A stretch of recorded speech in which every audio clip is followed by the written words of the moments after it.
본문 말씀을 통해서 역동적 믿음이라는 제목으로 하나님의 말씀을 증거하겠습니다.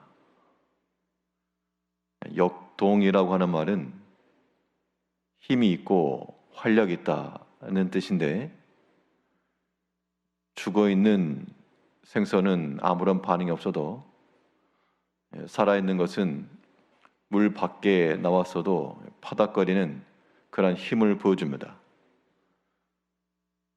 우리 신앙인들의 힘이라고 하는 것은 죽어있는 생선처럼 아무런 미동도 없는 그러한 면이 아니고, 세상 가운데서 살아있음을 나타내고 또한 보여줄 수 있는 그런 역동성 있는 믿음이 되어야 됩니다.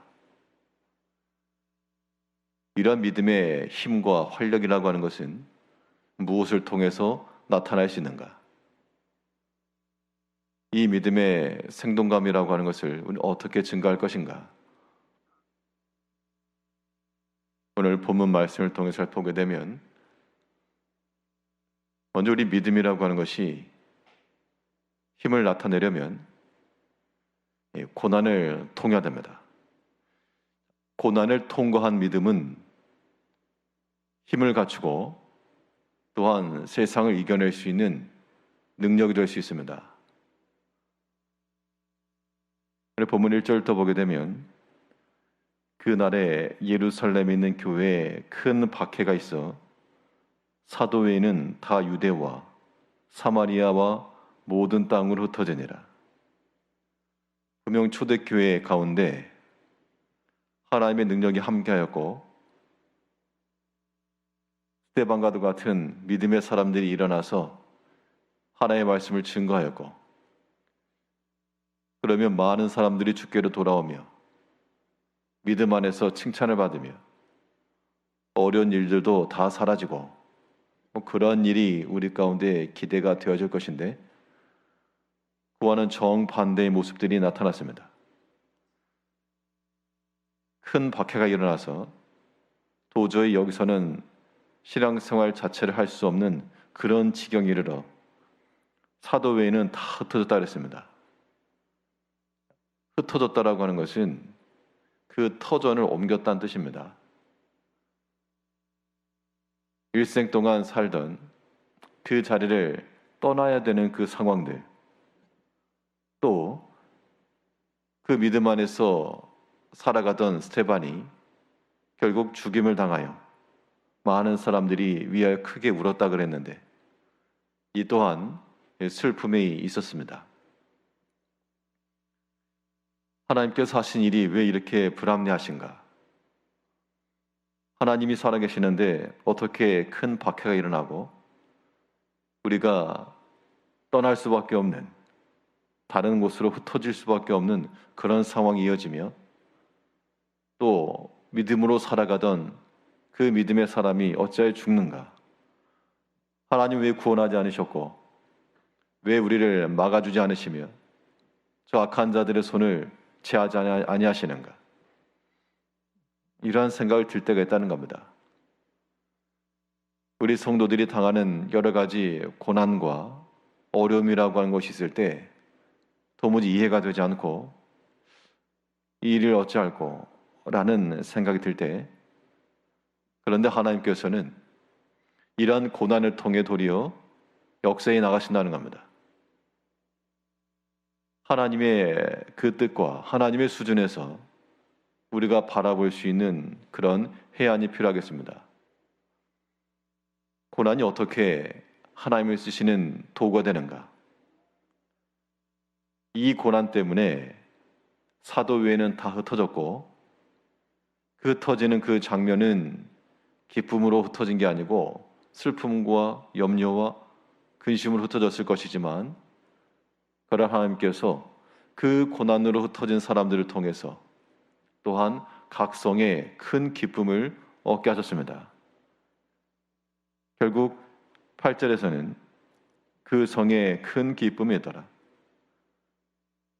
이게 한 사람의 병고침의 역사로 나타난 그것만을 상징하지 않고 분명 고난을 통해서 흩어진 사람들, 슬퍼하며 울며 떠났던 그 사람들을 통해 하나님께서는 필요한 곳에 그들을 두시고 또한 그 성에 큰 기쁨을 나타내게 하셨습니다. 이런 의미에서 우리의 믿음이 힘을 얻으려면 고난이라고 하는 것이 올 때, 혹은 전혀 예상치 아니하였던 혹은 기대치 못했던 그런 일들을 우리가 만날 때마다 사실은 그런 때가 굉장히 당혹스럽고 또 마음에 큰 상함이 있고 그럴 수가 있는데, 우리는 도리어 그러한 때를 역으로 이용하는 능력이 필요한 겁니다. 그러한 것이 믿음의 역동성이요, 우리가 세상에 향하여 믿음의 살아있음을 보여주는 겁니다. 보통은 고난이 오게 되면 사람이 힘이 빠지고 낙담하고 포기하기 마련이지만, 믿음이 따라가는 것은 도리어 그 고난 중에 살아있는 겁니다.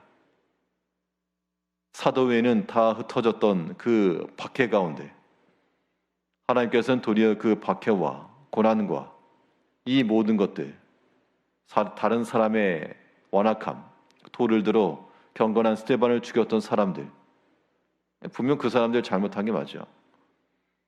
그들의 기준에서는 그들이 옳다 생각했겠지만 하나님 기준에서는 그들이 잘못한 게 분명히 맞습니다.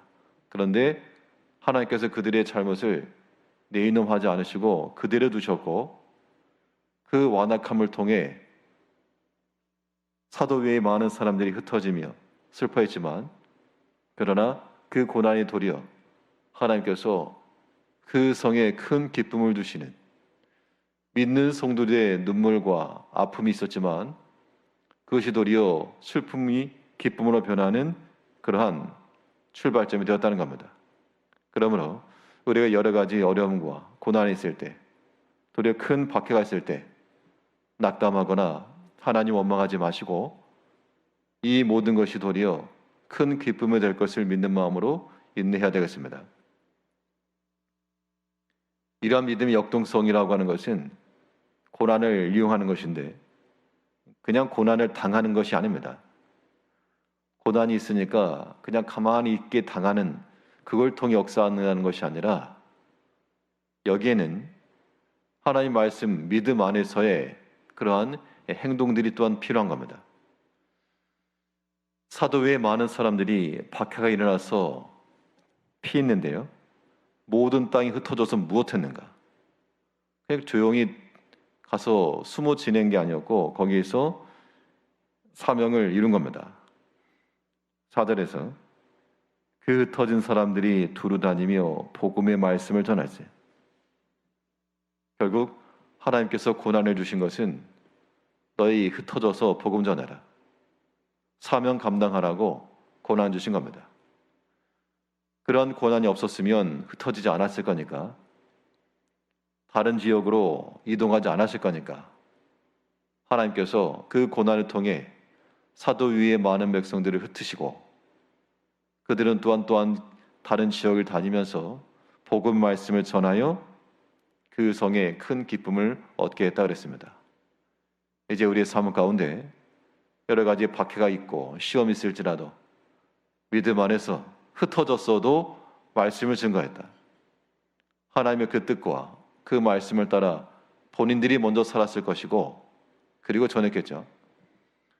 그 말씀이 우리 삶 가운데 중심이 되며 어떠한 일이 있더라도 어떠한 상황 가운데서라도 우리가 말씀으로 살며 그 말씀을 가지고 나타낼 때 그러한 믿음이 도리어 역전시키는 믿음이 되고 슬픔과 아픔을 기쁨과 즐거움으로 변화시켜 줄 거라는 겁니다.